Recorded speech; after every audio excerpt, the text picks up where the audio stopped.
Tom, I guess your channel has been fairly kind of the strat. Again, I'm using the word strategy, but like the plan and the content is kind of very fixed and set out and straightforward, and obviously enjoying doing it. Have you had any similar thoughts about where your channel wants to be, especially with, I guess, the huge growth that you've had this year, which is awesome, and we're nearly at that 50K mark.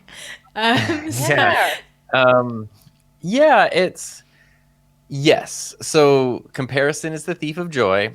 And as soon as you start looking at what other people are doing, like it's so tough because what are you struggling with your channel right now, Tom? I don't feel like I'm struggling. It's just sort of like I'm in it. But the tough part is you want to know what other people are doing, and when you have other friends and stuff who are doing it, you want to kind of keep up to date, but you also can't help but just compare yourself. And like, well, they started the same time I did. They started after. They're how any number of things, and trying to like walk that line is very difficult to me because I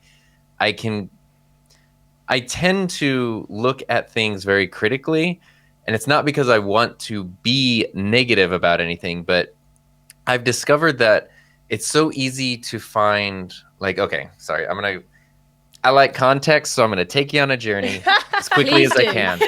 When I was student teaching, or before I was student teaching, like 10 years ago, 11 years ago, I was observing one of my friends who was a teacher, and he would have me observe other classes. But at first, he was just sending me to like good teacher, and he's an amazing teacher. And I was like, okay, this is all cool. And then finally one day he was like, go see this teacher. And I was like, great. And I went in there, and it was just like, I was like, oh my God, like I'm in like a prison riot. I don't know what this is. And then I realized, oh, he was starting to send me to bad teachers, which is also super sad because the teachers were so flattered that somebody came to observe them. So it was like it was like chaos. It was, yeah. And then I could see, I was like, oh my God, they're not doing this. And that's why, because when everything was running smoothly, I didn't know what was causing things to run smoothly. But when I saw it going in a direction that I wouldn't want it to go in, I could identify it more easily. Taking that same strategy kind of just forever, which is I can watch channels and videos and go like, oh, I really like this, and it can be super inspiring. But also sometimes I really dig in when something annoys me or I don't like it. I really focus on like why, so that I can understand why and then not do that myself.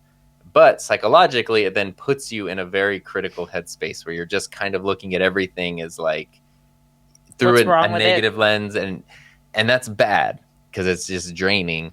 And so that's what I'm trying to just sort of stay in my lane and learn that even though a bunch of people are doing YouTube, and even though you could say, hey, here's camera channels, here's tech channels, here's podcasts, whatever, everybody's journey on the same platform is so incredibly different. The rate at which they grow, the type of audience they build, the discoveries they make along the way, it's always unique to every single creator.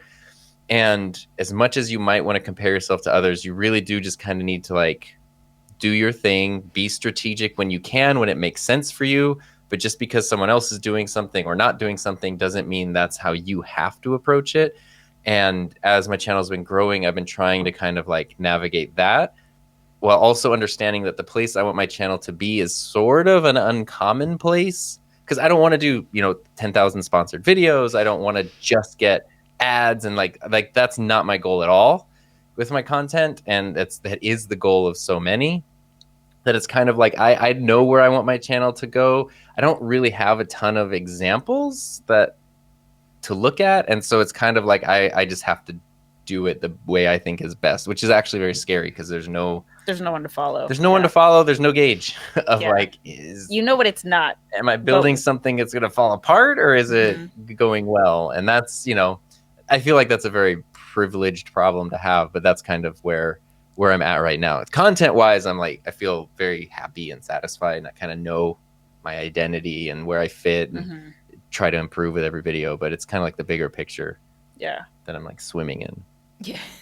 Yeah, no, that's cool. But you're setting the path for others, right? You are going to be the person that people look up to. That would be amazing if it's helpful. But it's it's just different. But yeah, no, that's cool. I was just going to say you were definitely somebody I have admired for a long time, and I appreciate that. It's just hard. It's hard with trends because you find a lot of people in any niche. On the trend train. Yeah, there's there are trends, but you really need to know like when a trend will be permanent. Like, oh, this is now an evolution. It's not a trend versus this is a trend. Maybe I can just skip it.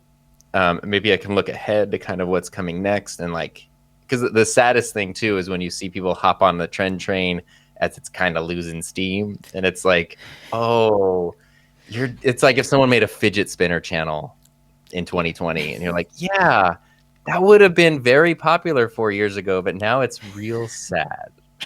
Unless you love fidget spinners, then like, please, make your fidget spinner channel. Like, by all means, I'll hit the bell. It's cool.